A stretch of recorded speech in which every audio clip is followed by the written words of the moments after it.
Best varicose wines చికిత్సనే పొందండి. నొప్పి లేని చికిత్స కోసం సంప్రదించండి ఎవిస్ హాస్పిటల్. నమస్తే రమగారు. నమస్తే జయ. రమగారు, మనము తిరుమల లీలామృతం చేస్తూ ఉన్నాం కదా, శ్రీవారి గురించి ఒకసారి మాట్లాడుకుందాం. ఆయన్ని చూస్తున్నప్పుడు సాధారణంగా మిగతా ఆలయాల్లాగా దగ్గర నుండి చూడలేకపోతాం. ఎంత విఐపి దర్శనం అయినా కూడా కొంత దూరం అనేది ఉంటుంది. అయితే ఎంత దగ్గరికి వెళ్ళినా దూరం నుంచి చూసినా ఆ మూర్తిని చూసేసరికి మనం ఒళ్ళు మర్చిపోతాం. మిగతా చుట్టుపక్కల మిగతా ఆలయాల్లో అన్నీ చూస్తాం, గమనిస్తాం, కానీ బయటకు వస్తే ఆయనే గుర్తుండరు. అదే లోపల ఉత్సవ మూర్తులతో పాటు ఇంకా చాలా విగ్రహాలు ఉంటాయని నేను విన్నానండి. అసలు లోపల ఏమేమి ఉంటాయి? స్వామివారితో పాటుగా అదేంటంటే ఈ మధ్య వెళ్ళిన లాస్ట్ ఇయర్ వెళ్ళిన ప్రోటోకాల్తో వెళ్ళిన దర్శనం కూడా నేను స్వామిని ఆ తెల్లమహేసుకొని అక్కడే చూస్తూ ఉండిపోయాను. నేను కింద చుట్టుపక్కల చూద్దామన్నది ధ్యాస రాదు. అసలు ఎంత మనోహరమైన స్వరూపం అంటే అసలు ఆ ఆకర్షణ సామాన్యమైంది కాదు. అసలు మన కళ్ళు అటు ఇటు వెళ్ళవు, విషయం తెలుసుకుంటాం అంతే మనం. ఇప్పుడు ఏంటంటే మనకి ఎస్విబిసి వారి సౌజన్యంతో ఈ అభిషేక దర్శనాలు అవి మనకి విడిగా చేసి చూపిస్తున్నారు కదా. అప్పుడు మనకి వీరు అట్లా కొంచెం తెలుస్తుంది. తెలియకపోయినా సాధారణంగా మనకి దేవాలయాల్లో ఎట్లా కనపడతారు, వెంకటేశ్వర స్వామి మన శ్రీనగర్ కాలనీ టెంపుల్కి వెళ్తే స్వామివారు నిలువున ఒక విగ్రహం, స్వామివారి మూలమూర్తి, అక్కడి నుంచి కొంచెం ముందుకి కాస్త పక్కగా పెట్టబడినటువంటి ఉత్సవవర్లు, మధ్యలో అయ్యవారు, శ్రీదేవి భూదేవి ఇరుదేవేర్లు చెరుపక్కన ఉండి, తర్వాత చక్రతాళ్వారు చక్రస్వామి సన్నిధి ఒకటి ఉంటుంది, ఒక ఆంజనేయ స్వామి, గరుడాళ్వారు, అట్లా ఒక్కొక్క దేవాలయంలో ఒక్కొక్కటి కనిపిస్తాయి. సాధారణంగా దేవాలయాల్లో మూలవరులు ఉత్సవవరులు అట్లా మనకు కనిపిస్తారు ప్రత్యేకంగా. మనకి తిరుమలలో అట్లా ప్రత్యేకంగా కనిపించదు. స్వామివారు ధ్రువబేరం అంటారు. ఆ మధ్యలో నిలబడినటువంటి మహామూర్తే ఏకమూర్తి. ఆయన ఒక్కరే వెలిశారని మనకి పురాణాల ద్వారా చరిత్ర ద్వారా తెలుస్తుంది. ఒక్కరే నిలబడి ఉన్న మూర్తి అది. సాధారణంగా ఈ దేవతామూర్తులు ఎలా ఉంటాయి, 3 భంగిమల్లో ఉంటాయి. స్థానకము నిలబడింది, ఆసీనము కూర్చున్నది, శయనము మూడోది పడుకున్నది. ఈ 3 భంగిమల్లో మనకి విష్ణువాలయాలు కనిపిస్తాయి. అవును. ఈ నిలబడిన భంగిమలో కనపడేవాళ్ళు సాధారణంగా వెంకటేశ్వర స్వామి, శ్రీనివాసుడు, వేణుగోపాలస్వామి, రాముల వారి దేవాలయాల్లో నిలబడి ఉంటారు స్వామి. యోగ నారసింహుడు, నరసింహస్వామి, అక్కడక్కడ మనకి అనంత పద్మనాభుడు, పైనుంచి ఇట్లా సర్పం పైనుంచి అనంతుడు పడగలు పట్టి ఉండి కింద కూర్చున్నట్టుగా మనకు కనపడతారు కొన్ని చోట్ల. తర్వాత శయన భంగిమలో రంగనాథ స్వామి దేవాలయాలు, అనంత పద్మనాభ స్వామి దేవాలయాలు ఇవన్నీ కూడా కనిపిస్తాయి.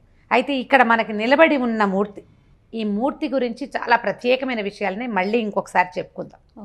స్వామివారితో పాటుగా తొలి కాలంలో వీరితో పాటుగా ఏ విగ్రహం ఉన్నది అనే దాని మీద ఖచ్చితంగా అవగాహన ఎవరికీ లేదు.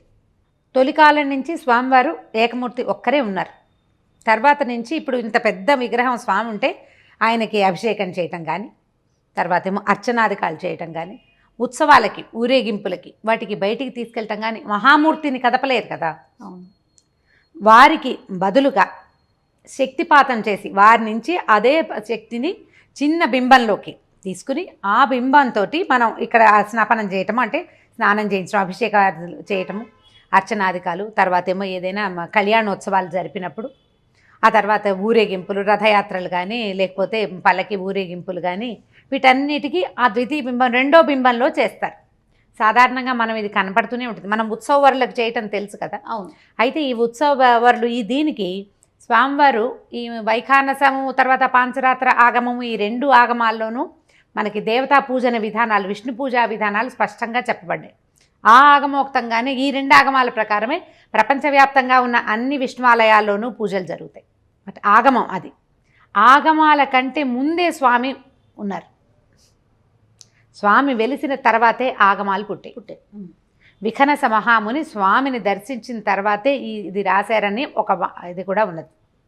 ఇప్పుడు ఈ ఆగమాల్లో చెప్పబడినటువంటి శిల్పశాస్త్రంలో చెప్పబడింది దేవతా శిల్పాలు ఎలా ఉండాలి అనే నియమం అవి ఏవి స్వామికి లేవు. ఎందుకంటే స్వామి తనంతట తను విగ్రహ రూపం దాల్చారు.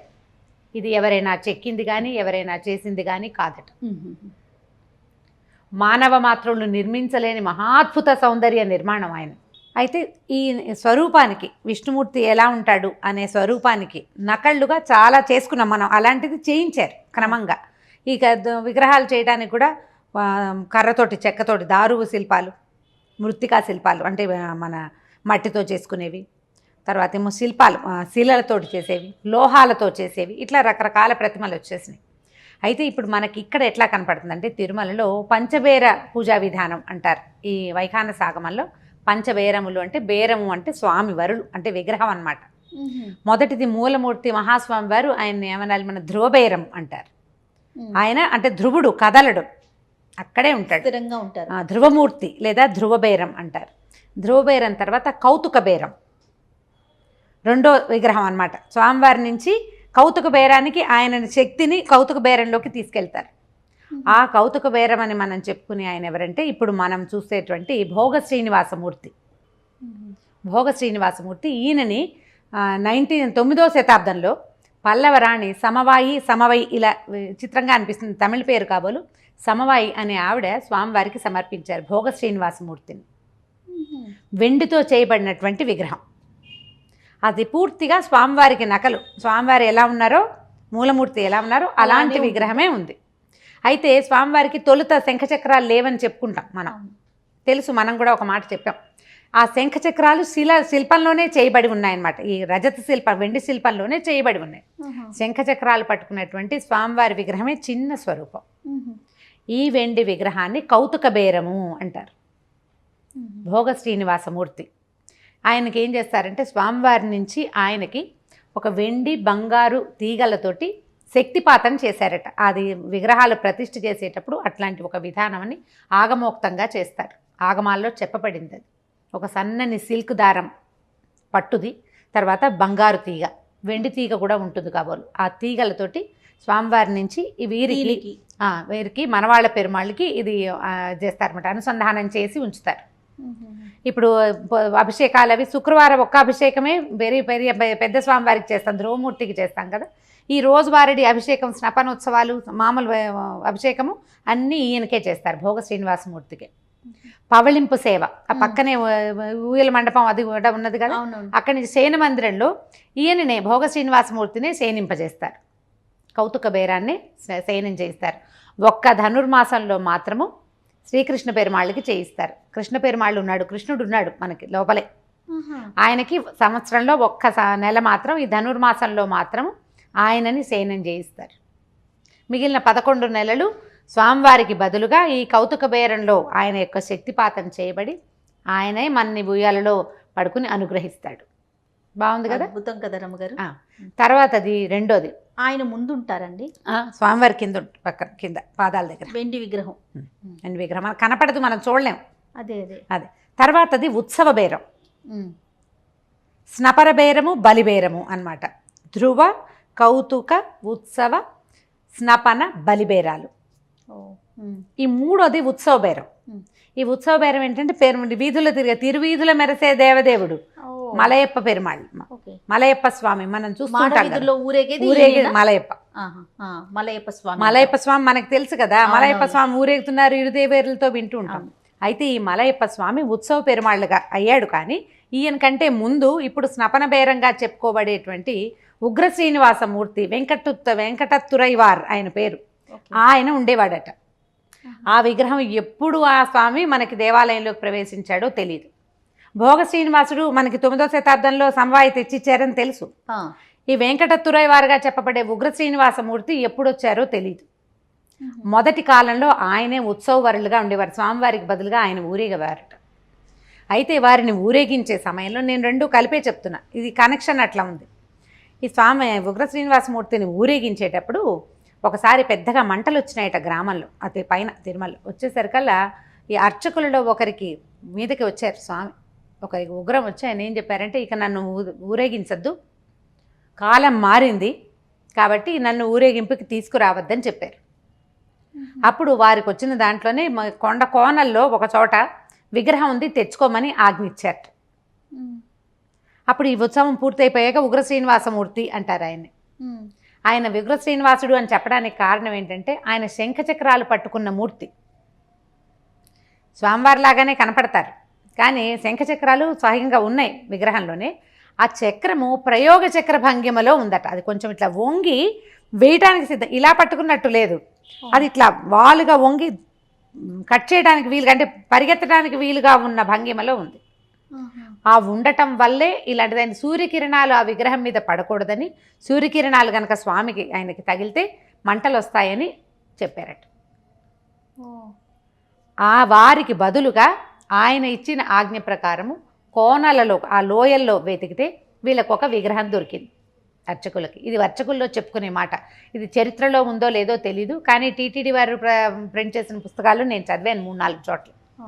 అయితే వీళ్ళు వెతికితే మలయప్ప స్వామి వారు దొరికారు. ఆయన పేరు మలయకురియన్ ఇన్రాన్ ఆయన పేరు. ఆయన అక్కడ దొరికాడు. అంటే లోయలలో నిలబడిన స్వామి. క్రమంగా ఆయన మలయప్పగా మారాడు. ఆ ప్రాంతాన్ని మలయప్ప కోన అంటారట.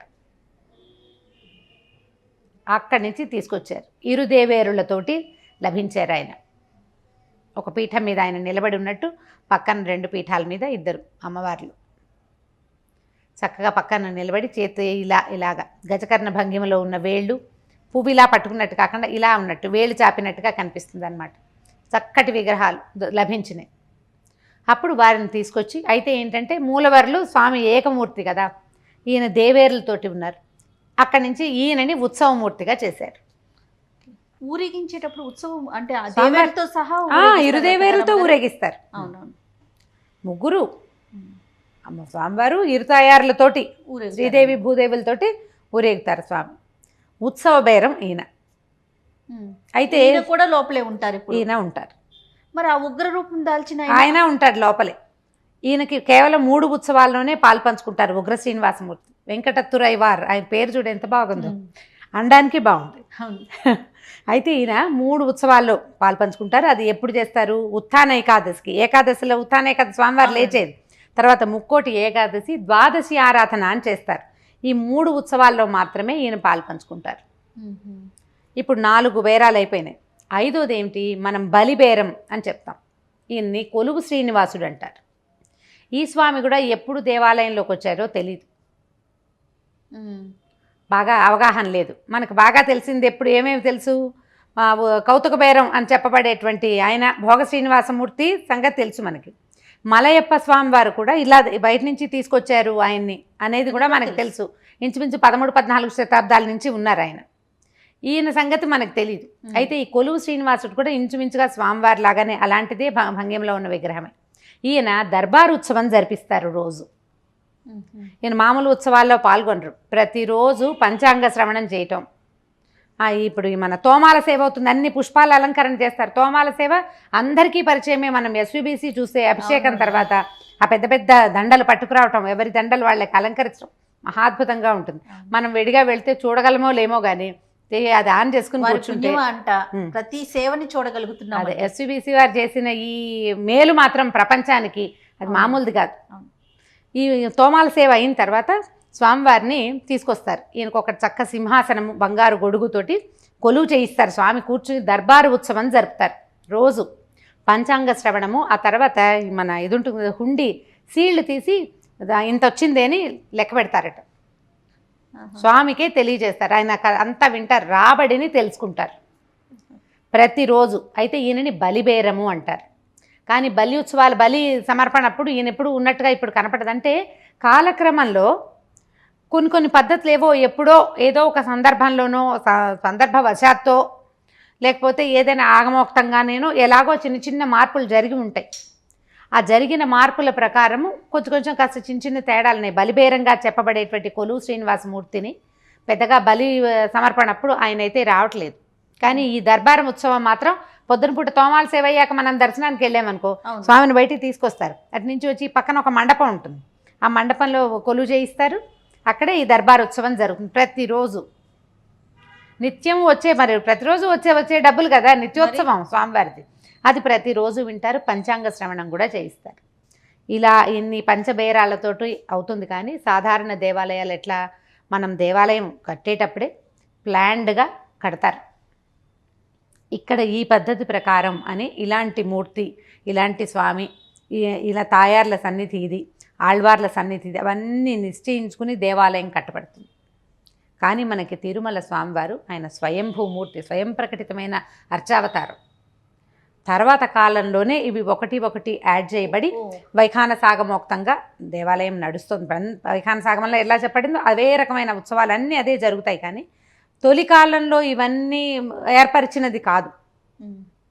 స్వామి భూలోకవాసులను ఉద్ధరించడం కోసం, ఇలా చెడు మార్గంలో పడిపోకుండా ఉండటం కోసం ప్రజలు ఈ కలికి లొంగిపోతారు, బాధపడతారు. కాబట్టి కొంత వీళ్ళకి మేలుగు చేకూర్చడం కోసం, భగవంతుడి వైపు కొంత నడిపించడం కోసం స్వయంగా కృష్ణ పరమాత్మని దేవతలందరూ కోరుకుంటే ఈ అర్చావతారంలో వెలిసాడని, ఆ స్వరూపాన్ని మనం ఇప్పుడు చూస్తున్నామని చెప్తారు. అయితే మనం దేవాలయంలోకి వెళ్ళాక మనకి ఇవన్నీ ఏమీ పట్టవు, ఏమీ తెలీదు. ఒక ఒళ్ళు తెలియని భక్త్యావేశంలో ఉంటాం. పైగా గోవింద గోవింద వినపడుతుంటే ఓ పక్కన జల్లుమంటుంటుంది, ఓ పక్కన ఓం నమో వెంకటేశాయ వినపడుతుంటుంది. లోపలికి వెళ్ళే కొందికి ఒక రకమైన ఉద్వేగం వచ్చేస్తుంది మనుషులకి. దానికి దేనికి లోన్ కాకుండా ఊరికే చూడడం అనేది సాధారణ మనుషుల వల్ల అయితే కాదు. చూడ్డానికి ఒక్కళ్ళు కూడా వెళ్ళరు కదా. చూడ్డానికి వెళ్ళేవాడు ఎవడైనా వెళ్ళినా అక్కడ దాకా వెళ్ళాక ఆ వినపడుతున్న గోవిందనామం వాడిని అందులోకి తీసుకెళ్ళిపోతుంది. మనల్ని మనం మర్చిపోతాము అంటానికి ప్రత్యక్ష నిదర్శనం తిరుమల తిరుపతి దేవస్థానం అండి. అక్కడ ఆ ఒక్కసారి మహాద్వారం దాటి ఆ పక్క నుంచి లోపలికి వెళ్ళామా ఇంకంతే, ఇక అట్లా వెళ్ళిపోతాం ఆ ప్రవాహంలో. మనం ఒక్కళ్ళమే ఉన్నా మనని అది అట్లా లాక్కెళ్ళిపోతుంది. ఆ శక్తి అట్లా లాక్కెళ్తుంది. అది కేవలం భగవదావేశమే కానీ ఇంకోటి కాదు. అంతేనండి. ఇవి కూడా మనకి కొంచెం తెలిసిన పుస్తకాల ద్వారా తెలిసిన ఒక చిన్న సమాచారం. ఇంకా ఫర్దర్ చాలా పుస్తకాలు టీటీడీలో దొరుకుతాయి. మరింత చదివితే ఇంకా బాగా సమాచారం దొరుకుతుంది. ఇప్పుడు ఈ 5 పంచబేరాలు కాకుండా ఇక్కడ ఇంకొక 3 ఉన్నారు లోపలే. శ్రీకృష్ణ పెరుమాళ్ళు ఉన్నాడని చెప్పే కదా ఉండే నేను. ఈయన నవనీత నృత్య భంగిమలో ఉన్నటువంటి కృష్ణ స్వరూపం. రుక్మిణీదేవి కూడా ఉంది పక్కన. నవనీత కృష్ణుడు అంటే ఎట్లా చేస్తాడు, అలా వెన్నముద్ద పట్టుకుంటాడు. వెన్నముద్ద పట్టుకుని ఒక పద్మపీఠం లాంటి పీఠం మీద ఒక కాలు వేసినట్టు, రెండో కాలు పైకెత్తినట్టు చెయ్యి ఇట్లా నృత్య భంగిమలో ఉన్నట్టుగా కనపడతాడు. నాట్యం చేస్తున్న కృష్ణ ప్రతిమ ఈయనున్నాడు. ఈయన కూడా తర్వాత అంటే తర్వాత కాలంలో ఇంచుమించుగా మనకి రామానుజులకి ముందు వెనకలుగా భగవద్ రామానుజుల కంటే ముందుగానే వచ్చాడు ఈ కృష్ణుడు అంటారు. భగవద్ రామానుజులు వచ్చాక వచ్చిన ఆయన ఇంకొక ఆయన ఉన్నారు. ఈయన రఘునాథుడు. శ్రీరాముడి విగ్రహం కూడా ఉంది లోపల సీతా సమేతంగా. సీతారామ లక్ష్మణులు, తర్వాత ఏమో సుగ్రీవుడు కూడా, ఆంజనేయుడు, అంగదుడు, గరుక్మంతుడు, ఈ విగ్రహాలు. ఇది ఒక చిన్న పరివారం అన్నమాట, కూటంలాగా ఉంటారు. ఈ విగ్రహాలు కూడా మనకి లోపల స్వామివారి పాదాల చెంత కనిపిస్తాయి. అయితే ఇక్కడ కనపడే స్వామివారిని రఘునాథుడు అంటారు. రఘునాథుడు ఈయన కోదండం పట్టుకున్నట్టు, బాణం పట్టుకున్నట్టు, విల్లు బాణం అవి పట్టుకున్నట్టుగా కనపడేవి. తర్వాత ఏమో వీళ్ళతో పాటుగా నిత్యసూరి గణాలు అంటారు. అనంత గరుడ విశ్వక్సేనులు వైష్ణవ సేవా కాలాల్లో చెప్తారు. నిత్యసూరి గణాలు, అనంత గరుడ విశ్వక్సేనాది నిత్యసూరి గణాలకి నమస్కారం చెప్తాం. అనంతుడు, గరుడు, విశ్వక్సేనుడు వీళ్ళు 3 కూడా. ఇది మొత్తం అంతా ఒక సమూహం, ఒక పరివారంలాగా ఇవి కనపడతాయి. వీటితో పాటుగా ప్రధానంగా ఇంకా ముఖ్యంగా చెప్పుకోవాల్సింది చక్రతాళ్వారు, సుదర్శన చక్రాయుధ స్వామి. ఈయన చక్ర అంటే ఉత్సవాలప్పుడు మనకి స్వామివారి కంటే ముందు ఊరేగుతాడు, పైలట్ లాగా అనమాట. ప్రతి ఊరేగింపులను మొదట చక్రస్వామినే ఊరేగింపు తీసుకొస్తారు. ఆయన తర్వాతే స్వామివారు ఆయన వెనకాల బయలుదేరుతారు అనమాట. ఈయన పైలట్, వెనకాల అసలు ఊరేగింపు వస్తుంది. మన ఉత్సవాలు జరిగినప్పుడు, మన బ్రహ్మోత్సవాలు అవి అప్పుడు ఉత్సవ సమాపం చేయటం అంటే పరిసమాప్తి చేసేటప్పుడు ఈ చక్రస్వామినే చక్రస్నానం చేయిస్తారు. ఆ చక్రస్నానం చేస్తే ఉత్సవం మొత్తాన్ని చూసిన ఫలితం లభిస్తుందని చెప్తారు. ఈ సుదర్శన చక్రాయుధ స్వామి కూడా మనకి స్వామివారితో పాటు వారి పాదాల చెంతే కనిపిస్తారు. ఈ మన ధ్రువబేరానికి అంటే స్వామివారికి, శ్రీనివాసమూర్తికి, భోగ శ్రీనివాసమూర్తికి దాదాపుగా పోలికలు ఒకేలాగా కనపడతాయి.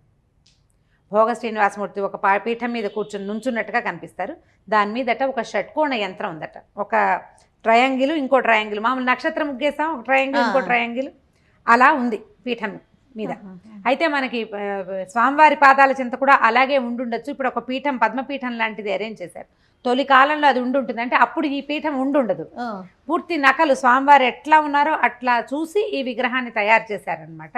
కొంచెం దగ్గర పోలికలు ఉన్నట్టుగా కనపడతాయి. ఇప్పుడు ఈ 5 బేరాలతోటి మన వ్రత పూజా విధానం అంతా నడుస్తూనే ఉంటుంది. మనకి ఇవి ఏవి పట్టవు, ఏవి తెలియదు, తెలియకుండా చూసేస్తాము, వచ్చేస్తాము. మనకు దొరికిన సమాచారం ప్రకారం టీటీడీ వాళ్ళు తిరుమల తిరుపతి దేవస్థానం వారు ప్రచురించిన రకరకాల పుస్తకాల్లో చదివిన సమాచారమే నేను చెప్తున్నాను. కొన్ని అప్పుడప్పుడు మన ఎస్బీసీ ఛానల్లో విన్నవి కూడా. ఇదేంటంటే ఈ సమాచారం ఇవ్వటం వల్ల ఉపయోగం కానీ ఉపయోగము లేదు, నిరుపయోగము లేదు. భగవంతుని గురించి తెలుసుకునేందుకు ఆయన వైపు మనం మరింతగా ప్రయాణం చేయటానికి ఇలాంటి విషయాలు ఉపయోగపడతాయి. మన జన్మ పుణ్యం అదే. ఓకే రమ్మ గారు, థ్యాంక్ యూ. నమస్తే. నమస్తే.